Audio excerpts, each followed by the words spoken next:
तो दोस्तों, इस कहानी की इब्तिदा में हमें दिखाया जाता है कि यूएसए ने ऐसा पावरफुल रेडियो टेलीस्कोप बनाया है जिससे एटीसी सिविलाइजेशन के सिग्नल्स को ट्रैक किया जा सकता है। इसके बाद हमें यूएसए हुकूमत की लेबोरेटरीज दिखाई जाती है जहां एक सील नाम की बच्ची को एक कांच के बॉक्स में कैद करके रखा गया होता है। यहां पर इस प्रोग्राम के हेड को भी दिखाया जाता है जिसका नाम फिंच है। अब जैसे ही बच्ची को होश आता है, इसे मारने के लिए इस कांच के बॉक्स में जहरीली गैस छोड़ दी जाती है। ये देखकर फिंच को अच्छा नहीं लगता, लेकिन ये करना इसकी मजबूरी होती है। अब तभी वो बच्ची ग्लास तोड़कर बाहर आ जाती है और यहाँ से भागने लगती है। इसलिए जितनी भी पुलिस फोर्स थी वो इसे पकड़ने के लिए इसका पीछा करती है, लेकिन जब तक वो इसके पास पहुंच पाते वो बच्ची एक ट्रेन में बैठकर यहाँ से जा चुकी थी। ट्रेन के अंदर एक आदमी सील के करीब आने की कोशिश करता है, इसलिए वो इससे डरकर इसे बहुत बुरी तरह मार देती है। दूसरी तरफ फिंच सील को तलाश करता हुआ रेलवेज लाइन तक पहुंच जाता है। यहाँ पहुंचने के बाद इसे समझ आता है कि जरूर सील किसी ट्रेन में बैठकर यहाँ से जा चुकी है। अब सील एक टाउन तक पहुंच जाती है जहाँ पर वो इस ट्रेन से उतरकर किसी आदमी का बैग उठाकर एक दूसरी ट्रेन में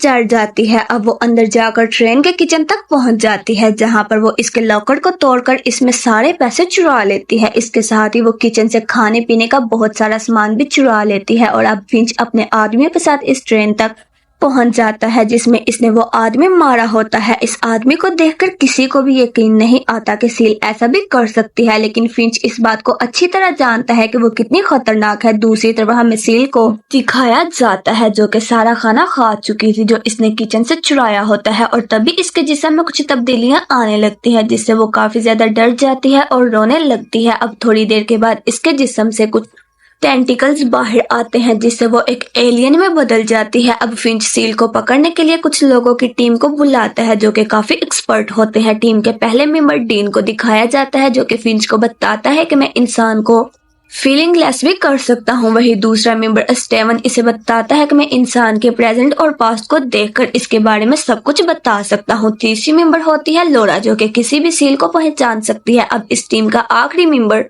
जिसका नाम बर्स होता है वो सारे मिसाइल्स को देखने का काम करता है। वही दूसरी तरफ हम देखते हैं कि एक टीटी जो कि ट्रेन के अंदर लटका हुआ एक बड़े से मांस का टुकड़ा देख रही होती है जो कि देखने में काफी अजीब लग रहा था। अभी तभी इसके अंदर से एक टेंटिकल बाहर आता है और टीटी को अपने अंदर खींच लेता है। इसके बाद इसके अंदर से सील बाहर आती है जो कि अब बड़ी हो चुकी थी। दूसरी तरफ फिंच इस टीम को ये बताने लगता है कि आखिर सील कौन है और इस किस तरह से बनाया गया है। वो इनको बताता है कि कुछ वक्त पहले हमारा एलियन के साथ राब्ता होता है और इनसे बात करके हमें लगा कि शायद वो हमारी मदद करना चाहते हैं। कुछ वक्त के बाद एलियन जमीन पर कुछ डीएनए भेजते हैं और हमें बताते हैं कि अगर इंसानी डीएनए को इसके साथ मिला दिया जाए तो एक नया जीव बनाया जा सकता है। इसके बाद हम सब ने ऐसा करने की कोशिश तो की। हमें पता चला कि इस डीएनए के साथ जो बच्चा बनाया गया है वो बहुत तेजी से बड़ा होने लगता है, मगर फिंच इस बच्चे को एक लड़की बनाता है। और क्योंकि इसका ऐसा मानना था कि लड़की को आसानी से कंट्रोल किया जा सकता है, लेकिन वो नहीं जानता था कि इस डीएनए से बनाई गई लड़की भी इतनी खतरनाक हो सकती है। इसलिए वो इस टीम को सील को मारने के ऑर्डर देता है और अब फिंच अपनी टीम के साथ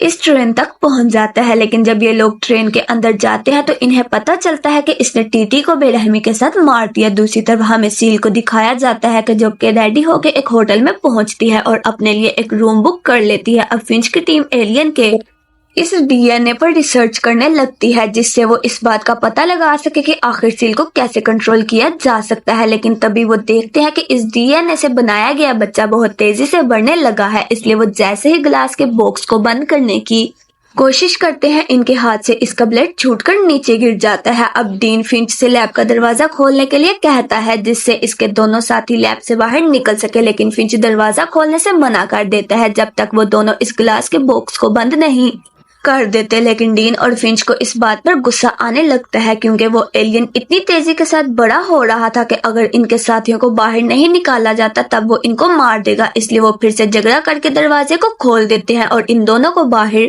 निकाल लेते हैं। इसके बाद वो लैब का दरवाजा बंद करके इसमें आग लगा देते हैं जिससे वो एलियन जलकर मारा जाता है। दूसरी तरफ हमें सील को दिखाया जाता है जो कि होटल के रिसेप्शन पर आकर इस आदमी से किसी लड़के के बारे में पूछती है जिससे वो इसके साथ अपनी शाम को रंगीन कर सके तब वो इसे क्लब में जाने के लिए कहता है। अब सील को ढूंढता हुआ फिंच भी इस होटल तक पहुंच जाता है और इस आदमी से सील के बारे में पूछने लगता है। तब वो आदमी फिंच को इस क्लब का एड्रेस देता है जिसमें इसने सील को भेजा था। दूसरी तरफ सील एक क्लब में पहुंचकर एक आदमी को अपनी तरफ अट्रैक्ट करने लगती है जिससे वो इसके साथ रंगरलियां मना सके, इसलिए वो इस आदमी से अकेले में चलने के लिए कहती है। लेकिन फिंच भी अब अपने आदमी के साथ इस क्लब में पहुंच जाता है और सिल को ढूंढने लगता है, पर जब तक वो अपनी टीम के साथ यहाँ पर पहुंचता है, सिल इस आदमी को लेकर यहाँ से जा चुकी थी। वो आदमी इसको अपनी गाड़ी में बिठाकर अपने घर ले जाता है और इसके करीब आने की कोशिश कर सकता है, जिस पर सिल भी मान जाती है और ये दोनों ही एक दूसरे के काफी करीब आ जाते हैं। पर थोड़ी देर के बाद वो इस आदमी को बहुत ही बेरहमी के साथ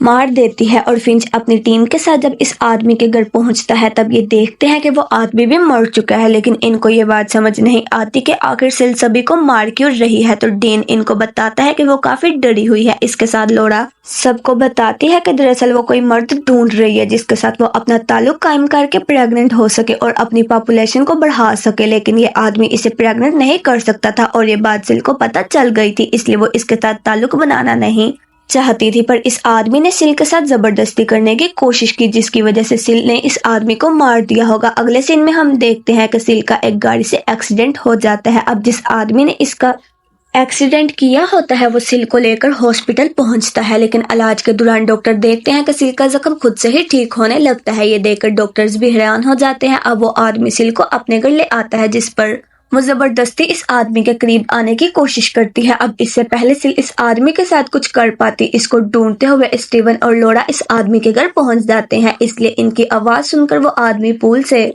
बाहर निकलने लगता है। लेकिन सिल इस आदमी को पानी में डुबो देती है और इसी के साथ ही वो अपने असली रूप में आ जाती है जो कि काफी भयानक था। अब जब तक फिंच की टीम इस आदमी के पास पहुंचती, सिल इस आदमी को मारकर यहाँ से जा चुकी थी। अगले सीन में सिल को दिखाया जाता है जिसमें इसने एक लड़की को किडनैप कर रखा था। वो इस लड़की के सामने अपना अंगूठा काट लेती है। हर थोड़ी देर के बाद इसका अंगूठा फिर से ठीक हो जाता है। अब फिंच की टीम सिल को ढूंढने के लिए क्लब में जाती है। यहाँ पर डीन को सिल के होने का एहसास होता है, इसलिए वो इसको ढूंढता हुआ बाहर आता है, पर तभी इसके सामने सिल आ जाती है जिसे देखकर वो बहुत जोर जोर से चीखने लगता है, इसलिए इसकी टीम के लोग भी बाहर आ जाते हैं। पर सील एक गाड़ी में बैठकर यहाँ से भागने लगती है, लेकिन ये लोग भी सील का पीछा करने लगते हैं। अब सील की गाड़ी में वो लड़की भी होती है जिसे इसने अपने घर में अगवा कर रखा हुआ था। वो अपनी गाड़ी की रफ्तार बढ़ाकर इसे खाई की तरफ ले जाती है। अब जैसे ही इसकी गाड़ी खाई के करीब पहुंचती है वो गाड़ी से कूद जाती है। इसकी गाड़ी एक खाई में जाकर गिरती है जिसमें एक धमाका होता है। दरअसल सिल ने इस लड़की के साथ ऐसा इसलिए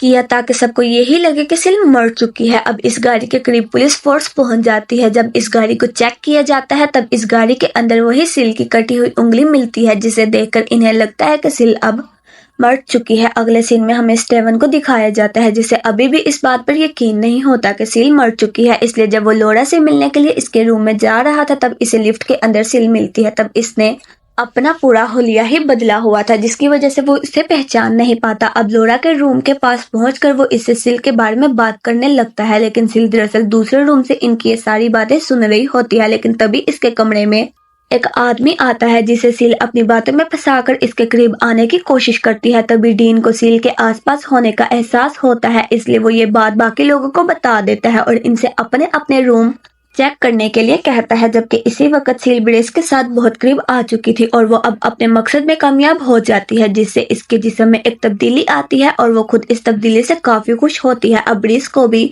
ये समझ आ चुका था कि वो कोई और नहीं बल्कि सिल है। अब इससे पहले वो इसे मारता, सिल इसे मारकर यहाँ से भाग जाती है। अब फिंच की टीम इसका पीछा करती है और इन्हें पता चलता है कि सिल बेसमेंट की तरफ गई है, इसलिए वो भी इसके पीछे बेसमेंट की तरफ चले जाते हैं। यहाँ पर फिंच को पानी में किसी के होने का अंदाजा होता है। अब इससे पहले कि वो कुछ समझ पाता, सिल पानी से बाहर आकर फिंच के ऊपर हमला कर देती है जिससे वो वहीं पर मारा जाता है। अब सिल की डिलीवरी का वक्त आ चुका था जिससे इसे दर्द होने लगता है और सिल अपने असली रूप में आकर एक एलियन बच्चे को जन्म देती है। इसके बाद हमें सिल के बच्चे को दिखाया जाता है जो कि काफी खतरनाक होता है। वो अपनी जुबान से एक चूहे को मारकर खा जाता है। अब डीन इस बच्चे को ऐसा करते हुए देख लेता है जिससे वो बच्चा इसके ऊपर भी हमला करता है। अब डीन की आवाज सुनकर लोरा इसे बचाने के लिए आती है, पर इसका पैर पत्थरों में फंस जाता है। अब सील का बच्चा पूरी तरह बड़ा हो चुका था और वो जैसे ही डीन के ऊपर हमला करता है, डीन इसे अपनी फायर गन से जला देता है और ये दोनों ही पहाड़ से नीचे गिरने लगते हैं, लेकिन डीन पहाड़ को पकड़कर लटक जाता है। अब सील जब अपने बच्चे को मरता हुआ देखती है तब इसे बहुत गुस्सा आता है, इसलिए वो डीन के पास आने लगती है, पर तभी यहाँ पर स्टीवन भी पहुंच जाता है और वो डीन को बचाने के लिए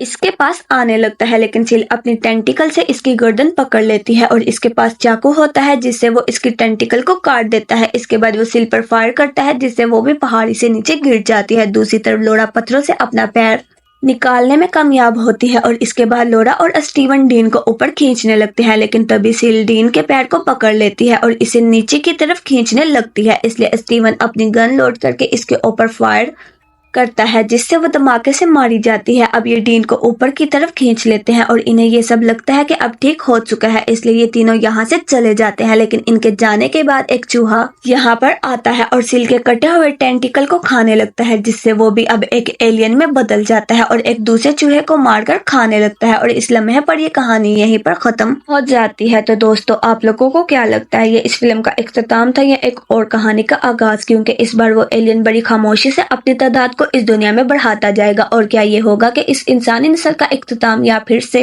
कोई मसीहा बनकर बचाने आएगा इस इंसानी नस्ल को? तो फ्रेंड्स, कैसी लगी आपको हमारी ये वीडियो कमेंट सेक्शन में जरूर बताएं और ऐसे मजीद वीडियोस के लिए हमारे चैनल को लाइक करें, सब्सक्राइब करें। इंशाल्लाह मिलते हैं नेक्स्ट वीडियो में। अल्लाह हाफिज।